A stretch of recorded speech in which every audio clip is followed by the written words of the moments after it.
for the Whiskey Bay. And then now we're going to talk about a local. Yeah, let's take things back to our home here in Louisiana. 30 miles. A mere 40-minute drive on I-10 outside of Baton Rouge, headed west. Right when you cross into the Atchafalaya Basin and you're on the bridge elevated above the largest swamp in all of North America, there's an exit called Whiskey Bay. When you take that exit, there's not a single paved road, no gas station, no conveniences whatsoever. If you go south, you're blocked by an entrance to private property that a very rich person, I just looked on Google Maps, he's got 100 square acres and a mansion built, so you can only turn right onto a gravel road that takes you further into the Atchafalaya National Wildlife Refuge, and if you keep going north, into the Shayburn Wildlife Management Area. Very popular for deer hunting and duck hunting and other forms of trapping. But let's flash back to the 1880s. At that time, Whiskey Bay was a bustling community of loggers, hunters, trappers, and fishermen. There was one convenience store that also served as a brothel and a saloon. So when these Cajuns were done doing what they needed to do in the swamp, they would go in there and get drunk and fuck and party.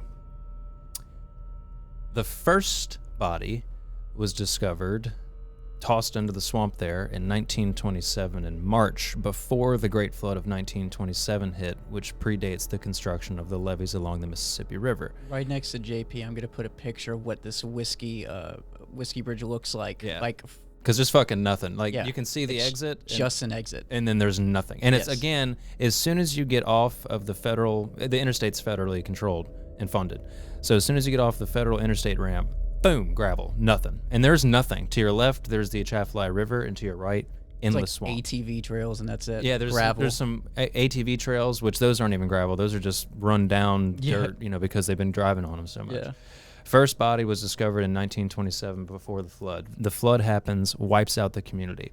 I've been there a lot because Big Alabama cuts right through it, and so does Bayou de Glacias. And those are great fishing spots. And if you go down each of those bayous, you'll see huge abandoned tractors and trains where the old railways would go through there to pull out the logs. To date, and I was looking, the most recent body was found in 2016.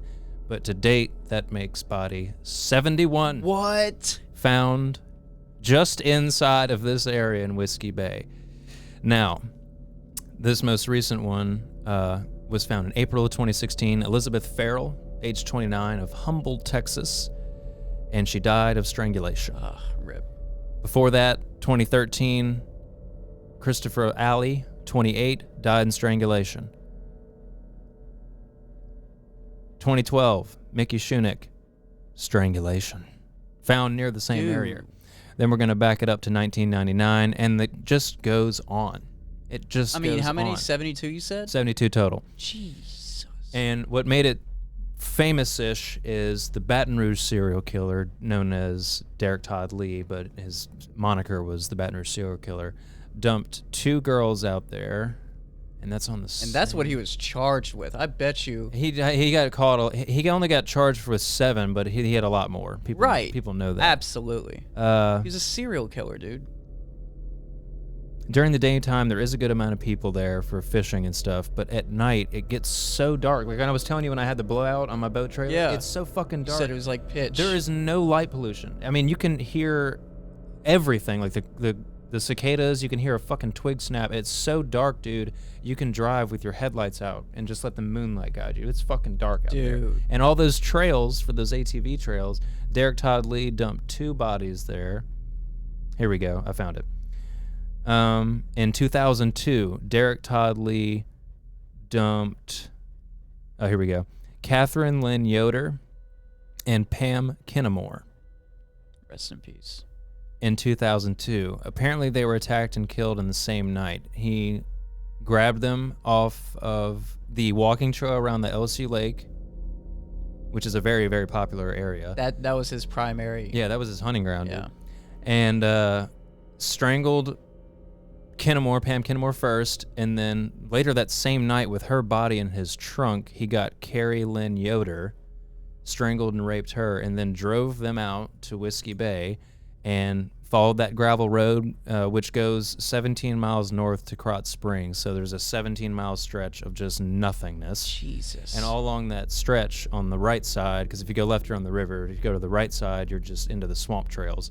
He marched down one of those swamp trails for probably not very far, because, you know, he's bringing 2 bodies out in the swamp. And you're like, you're in the swamp. Right. Knee deep. You're not going to go far with 2 bodies. Not without like an airboat or one of my boats, you know. Right. Anyway, so he dragged those 2 bodies out there, and they were found. So they were actually. They were recovered. found. The bodies were found less than a week later. Then they were dumped. Jesus. There are no lights in the immediate vicinity. There are a lot of people during the day fishing and hunting, but at night. Oh, listen to this.